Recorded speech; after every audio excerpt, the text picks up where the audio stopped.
ইয়াত আমাৰ আপাৰ পাঞ্জান ৰাম লেখে এখন মেডিকেল সাব চেণ্টাৰত 2 বছৰমান হ'ল ডক্টৰ নথকা। গতিকে আগত বছৰতে ডক্টৰ আছে, এই সময়তে বহুত ভাল ব্যৱস্থা কৰি আছোঁ।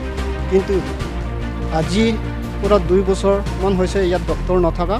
সেইটো কাৰণে গোটেই গাঁৱত ৰাইজ বহুত বিপদত আছোঁ। গতিকে আমাৰ কাৰ্বি আংলং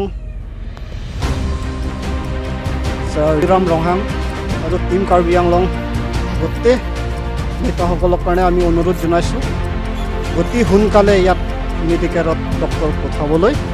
আৰু আমাৰ ইয়াত নিলিপ MEC পবিত্ৰ ডাঙৰীয়া সেই MP ইলেকশ্যনৰ আগত সোনকালে ডক্টৰ ইয়াত আহিবলৈ আমি অনুৰোধ জনাইছোঁ। গতিকে ইয়াত গোটেই গাঁৱত ৰাইজসকলে বহুত বিপদত আছে। মোৰ নাম বেনচন কিলি, ইয়াত আমাৰ পাঞ্জান লেখে।